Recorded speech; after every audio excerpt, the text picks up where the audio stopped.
Силуваат деца, туѓи, но и сопствени, и добиваат затворски казни во просек од 4 години. Тоа е нашата реалност.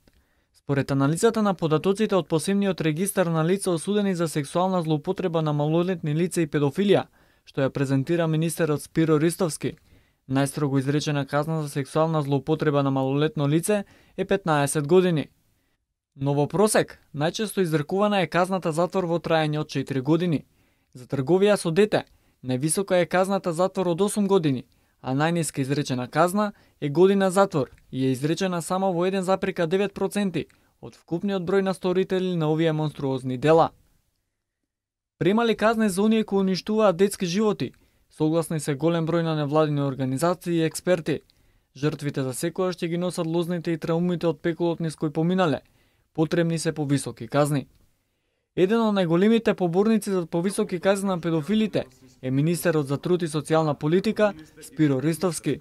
Ќе инсистираме секогаш кога ќе се докаже вина за определен сторител на ова кривично дело да се одреди максималната казна затвор од 15 години само во интерес на заштита на децата, затоа што повторно ќе кажам, ова е кривично дело кое што има најголем процент на повторување во светски рамки, не само во Република Македонија. Сторителите на ова кривично дело по нивното излегување, односно издржување на казната затвор, со огромен процент постои ризик да го повторат ова кривично дело. Педофилијата е болест која не може да ја излечат затворските килии. Ресоциализацијата, како што и напомена министерот, речиси никогаш не успева. Решението е само едно, а тоа по се изгледа е хемиската кастрација.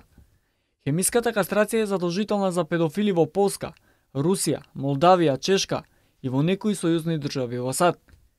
Таа представува процес кој вклучува лекарства кои го потиснуваат либидото кај субјектот на кој е применета. Тоа е еден вид на терапија и по прекинувањето на третманот, телото и функциите се враќаат скоро во нормала. Хемиската кастрација воопшто не е налик на хируршката, со која се отстрануваат тестисите, ниту пак е стерилизација, методи кои се применуваат врз педофилите во голем број на земји.